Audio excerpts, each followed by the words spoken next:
Hello friends, welcome to my YouTube channel अद्भुत जी can study.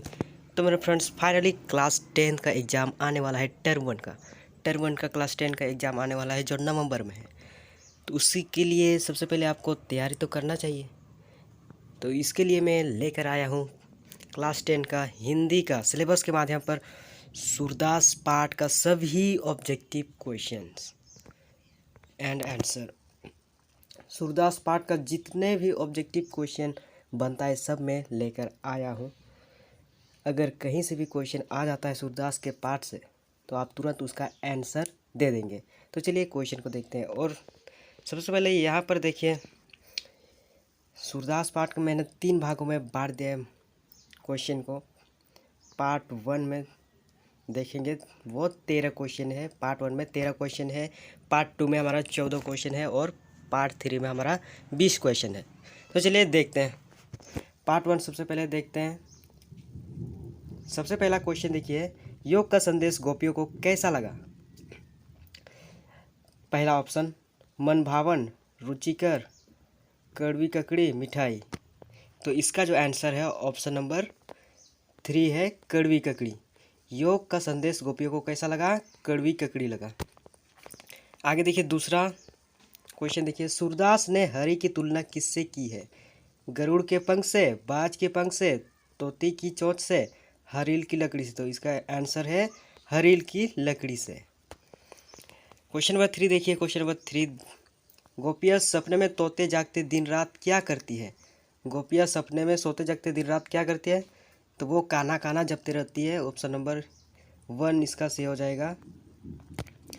आगे देखिए क्वेश्चन नंबर 4, उद्धव गोपियों को क्या संदेश देने के लिए गया है? उद्धव गोपियों को क्या संदेश देने के लिए गया है? राम भक्ति का, शिव भक्ति का, इंद्र भक्ति का, योग साधना का। तो इसका सही आंसर है ऑप्शन नंबर 4, योग साधना का।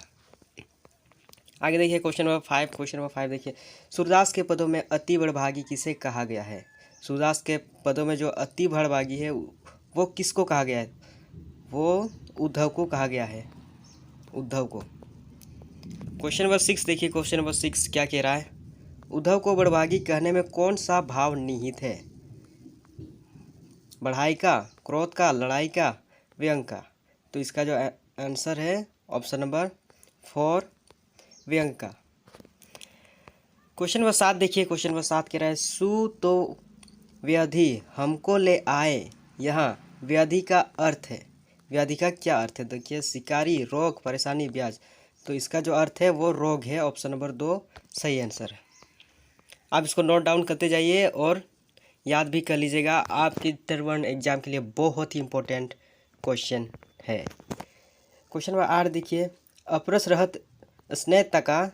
यहाँ तगा का अर्थ है सगा, संबंधी, बंधन, दगा देना। तो इसका जो आंसर है ऑप्शन नंबर 3 है, बंधन। क्वेश्चन नंबर 9 देखिए। क्वेश्चन नंबर 9, गुड़ चाटी ज्यों पागी। यहाँ गुड़ का अर्थ है, ये जो दिया हुआ है पद गुड़ चाटी ज्यों पागी, तो इसमें गुड़ का क्या अर्थ है? गुड़ का अर्थ है हमारा गुरु, बड़ा, गुड़, गुड़ सिखाना। तो इसका गुड़ का अर्थ है हमारा गुड़। ऑप्शन नंबर 3 इसका सही आंसर है। क्लास 10 के लिए बहुत ज़रूरी है, हिंदी के लिए आप इसको याद ज़रूर कर लीजिएगा। 10 नंबर देखिए, गोपियों के लिए योग का संदेश लेकर कौन गया था? नंद, उद्धव, बलराम, कंस। तो इसका जो आंसर है उद्धव, ऑप्शन नंबर ख। आगे देखिए, श्री कृष्ण ने गोपियों को संदेश देने के लिए किसको भेजा है? बलराम, नंद, उद्धव, अंकुर। तो इसका जो आंसर है ऑप्शन नंबर ग, उद्धव। आगे देखिए, यहाँ पर गोपियों का मन चुरा कर कौन ले गया था? राम, कृष्ण, उद्धव, बलराम। तो ये ऑप्शन नंबर ख इसका सही आंसर है, कृष्ण। क्वेश्चन नंबर 13 देखिए। क्वेश्चन नंबर 13, गोपियों के अनुसार पहले से ही चतुर कौन था? बलराम, दुर्योधन, श्री कृष्ण, परशुराम। तो इसका जो आंसर है ऑप्शन नंबर ग है, श्री कृष्ण। पार्ट 1 हमारा इसी के साथ ख़त्म होता है और आप पार्ट 2 अब शुरू होता है यहाँ से पार्ट 2। पार्ट 2 का भी क्वेश्चन देखेंगे आप यहाँ पर। सबसे पहला क्वेश्चन देखिए, उद्धव किसकी संगति में रहकर भी प्रेम से अछूत रहे हैं? तो इसका जो आंसर है ऑप्शन नंबर क है, कृष्ण की। गोपियों की नहीं, मित्र की नहीं, इनमें से कोई नहीं। तो इसका सही आंसर जो है ऑप्शन नंबर क कृष्ण की। क्वेश्चन नंबर 2 देखिए, गोपियों किसके प्रेम में आसक्त हो गई है? उद्धव प्रेम, कृष्ण प्रेम, संगीत प्रेम, इनमें से कोई नहीं। तो इसका जो आंसर है ऑप्शन नंबर ख कृष्ण प्रेम। क्वेश्चन नंबर 3 देखिए, क्वेश्चन नंबर 3, गोपियों कृष्ण के प्रति कैसी भावना रखती है? तो इसका जो आंसर है ऑप्शन नंबर ग है प्रेम की। यहाँ पर देखिए क्वेश्चन नंबर 4, गोपियाँ स्वयं को क्या समझती है? गोपियाँ जो है स्वयं को क्या समझती है? डरपोक, निर्बल, अबला, साहसी। तो गोपियाँ स्वयं को अबला समझती है। ऑप्शन नंबर ग इसका सही आंसर है। क्वेश्चन नंबर 5 देखिए, क्वेश्चन नंबर 5, कृष्ण के आने की प्रतीक्षा किससे है? भक्तों को, उद्धव को, गोपियों को, यशोदा को। तो इसका जो आंसर है ऑप्शन नंबर ग गोपियों को। क्वेश्चन नंबर 6 देखिए, गोपियों को कृष्ण का व्यवहार कैसा प्रतीत होता है? उदार, छलपूर्ण, निष्ठुर, इनमें से कोई नहीं। तो इसका जो आंसर है ऑप्शन नंबर ख छलपूर्ण। क्वेश्चन नंबर 7 देखिए, क्वेश्चन नंबर 7, कवि के अनुसार गोपियों का स्वभाव कैसा है? चतुर, निर्दयी, घमंडी, भोला। तो इसका जो आंसर है ऑप्शन नंबर घ भोला। क्वेश्चन नंबर 8 देखिए, क्वेश्चन नंबर 8, गोपियों को अकेला छोड़कर कृष्ण कहाँ चले गए थे? ब्रज, द्वारका, मथुरा, वृंदावन। तो इसका जो सही आंसर है ऑप्शन नंबर ग मथुरा। क्वेश्चन नंबर 9 देखिए, कृष्ण का योग संदेश लेकर कौन आए थे? कृष्ण का जो योग संदेश था वो लेकर कौन आए थे? तो वो लेकर आए थे उद्धव। ऑप्शन नंबर क इसका सही आंसर है। अब देखिए क्वेश्चन नंबर 10, उद्धव के व्यवहार की तुलना किसके पत्ते से की गई है? उद्धव के व्यवहार की तुलना जो है किसके पत्ते से की गई है? तो कमल के पत्ते से। ऑप्शन नंबर ख इसका सही आंसर है। अब देखिए क्वेश्चन नंबर 11, किसने प्रेम की मर्यादा का उल्लंघन किया है? गोपियों ने, उद्धव ने, राजा ने, कृष्ण। तो इसका जो सही आंसर है ऑप्शन नंबर घ कृष्ण ने। यहाँ पर आप देखिए, कृष्ण की संगति में रहकर भी कौन उनके प्रेम से अछूत रहे हैं? उद्धव, गोपियाँ, राधा, इनमें से कोई नहीं। तो इसका जो सही आंसर है ऑप्शन नंबर क उद्धव। आप इसको नोट डाउन करते जाइए और याद भी कर लीजिएगा, बहुत ही इंपॉर्टेंट क्वेश्चन आंसर है। क्वेश्चन नंबर 13 देखिए, इनमें से किस पक्षी की तुलना गोपियों से की गई है? कोयल, मोर, हारिल, चकोर। तो इसका सही आंसर है ऑप्शन नंबर ग हारिल। आगे देखिए, यहाँ पर उद्धव कृष्ण का कौन सा संदेश लेकर आए थे? प्रेम संदेश, अनुराग संदेश, योग संदेश, इनमें से कोई नहीं। तो इसका जो आंसर है ऑप्शन नंबर ग है योग संदेश। योग संदेश लेकर आए थे। इसी के साथ पार्ट 2 भी हमारा ख़त्म होता है। अब पार्ट 3 स्टार्ट होता है, पार्ट 3। तो पार्ट 3 में देखिए हम क्या कह रहा है। पहला क्वेश्चन देखिए, सूरदास अबला हम भौरी, गुर चाटी जियो पागी, इस पंक्ति में निहित अलंकार बताइए।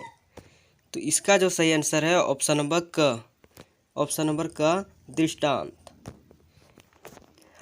क्वेश्चन नंबर 2 देखिए, क्वेश्चन नंबर 2 देखिए, विथा शब्द का तत्सम रूप लिखिए। विथा जो शब्द है उसका तत्सम रूप क्या है? तो ऑप्शन नंबर बी व्यथा। क्वेश्चन नंबर 3 देखिए, क्वेश्चन नंबर 3 क्या कह रहा है? गोपियाँ किससे गुहार लगाना चाहती थी? गोपियाँ जो है किससे गुहार लगाना चाहती थी? तो ऑप्शन नंबर डी कृष्ण से।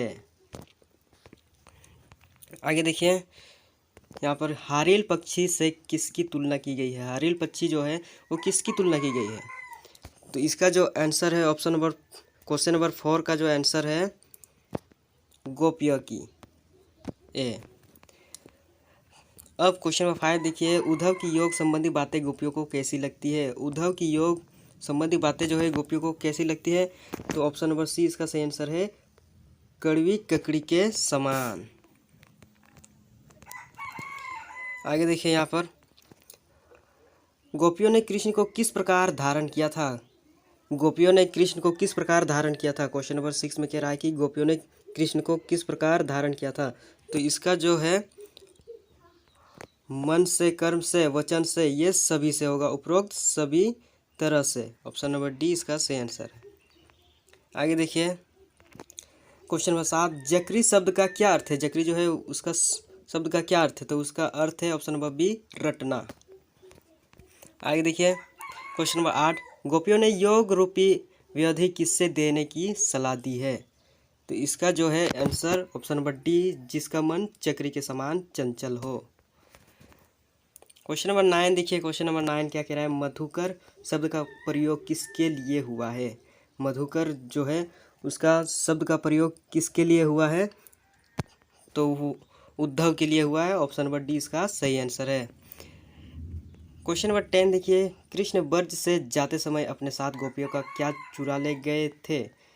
कृष्ण जो है ब्रज से जाते समय अपने साथ गोपियों का क्या चुरा ले गए थे, तो इसका जो है आंसर ऑप्शन नंबर ए, गोपियों का मन।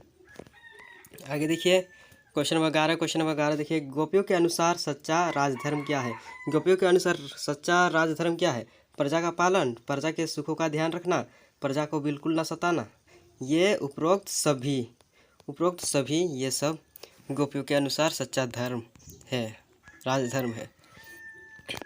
क्वेश्चन नंबर 12 देखिए, हरि है राजनीति पढ़ी आए जाहि सताए, पद में किस शब्द शक्ति का प्रयोग हुआ है। इसका जो आंसर है ऑप्शन नंबर सी, व्यंजना। क्वेश्चन नंबर 13 देखिए, क्वेश्चन नंबर 13 ये बहुत ही इंपॉर्टेंट है, इसको आप जरूर याद रखिएगा। सूरदास का जन्म कब हुआ, सूरदास का जन्म कब हुआ, तो उसका जन्म हुआ था ऑप्शन नंबर ए, सन 1478 ईस्वी में, सन 1478 ईस्वी में। और ये वाला भी क्वेश्चन आप जरूर याद रखिएगा, ये वाला भी जरूर याद रखिएगा। सूरदास की मृत्यु कब हुई थी, सूरदास की जो मृत्यु है वो कब हुई थी, तो उसका आंसर है ऑप्शन नंबर सी, सन 1583 ईस्वी में। आगे देखिए क्वेश्चन नंबर 15, सुरसागर में लगभग कितने पद है। सुरसागर जो है उसमें लगभग कितने पद है, तो ऑप्शन नंबर बी है, लगभग 500 पद। आगे देखिए क्वेश्चन नंबर 16, निम्नलिखित में कौन सी रचना सूरदास की नहीं है। इसमें जो सूरदास की रचना है वो कौन सी नहीं है। सुरसागर तो सूरदास की रचना है, सुर सरावली भी सूरदास की रचना है, साहित्य लहरी भी सूरदास की रचना है। ऑप्शन नंबर डी इसका सही आंसर है, साहित्य अमृत ये सूरदास की रचना नहीं है। क्वेश्चन नंबर 17 देखिए, सूरदास ने अपने साहित्य में किसको प्रमुखता दी है। जो सूरदास ने अपने साहित्य में किसको प्रमुखता दी है, तो जो इसका जो आंसर है ऑप्शन नंबर बी, कृष्ण को। क्वेश्चन नंबर 18 देखिए, क्वेश्चन नंबर 18, सूरदास के साहित्य में किस रस की प्रधानता है, किस रस की प्रधानता है, क्वेश्चन नंबर 18 में कह रहा है, तो इसका जो आंसर है ऑप्शन नंबर ए, वात्सल्य रस। आगे देखिए क्वेश्चन नंबर 19, क्वेश्चन नंबर 19 देखिए, सूरदास के साहित्य में किस भाषा की प्रमुखता है।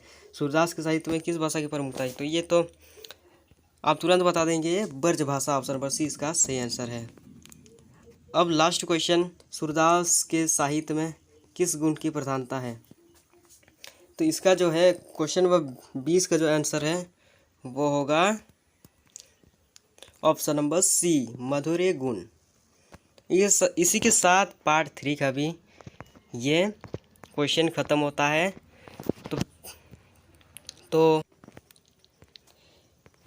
तो इसी के साथ जो है सब मिला के हमारा जो है 47 क्वेश्चन हुआ। पार्ट 1 में हमारा था 13, पार्ट 1 में 13 था, पार्ट 2 में 14 था और पार्ट 3 में 20 क्वेश्चन था। तो टोटल मिला के हुआ 47 क्वेश्चन, जो सूरदास के पार्ट का जितने भी ऑब्जेक्टिव क्वेश्चन थे सब मैंने करा दिए, MCQ सब मैंने करा दिए। तो फ्रेंड्स फिर से आपको 1-2 क्वेश्चन दोहरा रहा हूँ ताकि आपको याद रहे। देखिए सूरदास का जन्म कब हुआ था, ऑप्शन नंबर क 1478 ईस्वी में। क्वेश्चन नंबर 2 देखिए, दूसरा क्वेश्चन देखिए, दूसरा क्वेश्चन कर रहा है, दूसरा क्वेश्चन देखिए, सूरदास की मृत्यु कब हुई थी, तो इसका जो आंसर है ऑप्शन नंबर ग 1583 ईस्वी में। आगे देखिए क्वेश्चन नंबर 3 देखिए, एक मान्यता के अनुसार सूरदास का जन्म मथुरा के निकट कहाँ हुआ था, तो इसका जो आंसर है ऑप्शन नंबर घ रूनकता या रेणुका क्षेत्र में। अब क्वेश्चन नंबर 4 देखिए, दूसरी मान्यता के अनुसार सूरदास का जन्म कहाँ माना जाता है, तो इसका जो आंसर है ऑप्शन नंबर क सी माना जाता है। इसी के साथ सब क्वेश्चन खत्म होता है। तो मिलते हैं नेक्स्ट वीडियो में, तब तक के लिए जय हिंद, जय भारत, धन्यवाद।